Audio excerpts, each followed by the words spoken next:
வணக்கம் நேர்களே. ஆதியந்தம் டிவி நேர்களுக்கு குரு பெயர்ச்சியின் பலன்கள் எவ்வாறாக 12 ராசிகளுக்கு அமையப்பெறுகிறது என்பதை காண்போம்.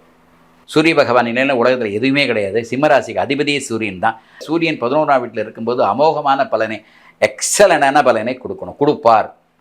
நாம் வீட்டுக்கு ஒரு பொருள் வாங்கணும்னு எதிர்பார்க்குறோம், இல்லை இது நிலத்தை சீர்திருத்தணும்னு நாம் எதிர்பார்க்குறோம், இல்லை சகோதர சகோதரின் ஒற்றுமைகள் நமக்கு வேணும்னு நம்ம எதிர்பார்க்குறோம். இந்த காலகட்டத்தில் அது நடக்கும்.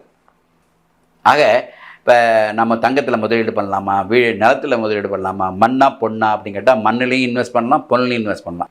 ஆரோக்கியம் ஒன்றும் பிரச்சனை இல்லை, நல்லா இருப்பார். இதனால் இந்த ஆரோக்கியத்தை விட இனிமேல் வரக்கூடிய ஆரோக்கியங்கள் சிறப்பாக இருக்கும். அப்போ நம்ம செய்ய வேண்டிய காரியம் என்ன அப்படின்னா, நல்லா யோசித்து அந்த யோசிக்கக்கூடியதில் ஒரு ஜீவனை கொடுக்கணும். யோசிக்கிறத தெளிவாக யோசிக்கணும். கண்டிப்பாக சிம்மராசிகளுக்கு குழந்தை உண்டு, பூர்வ புண்ணியஸ்தானம் வலுத்திருக்கு, அதில் தாய் தந்தையர் சம்பாதிச்ச பொருள்கள் கிடைக்கும்.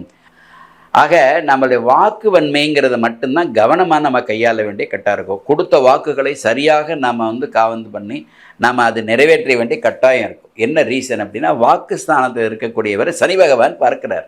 நீங்கள் பல தடைகளை மீறி வெற்றி வாய்ப்பையை நீங்கள் பெறுவீர்கள்.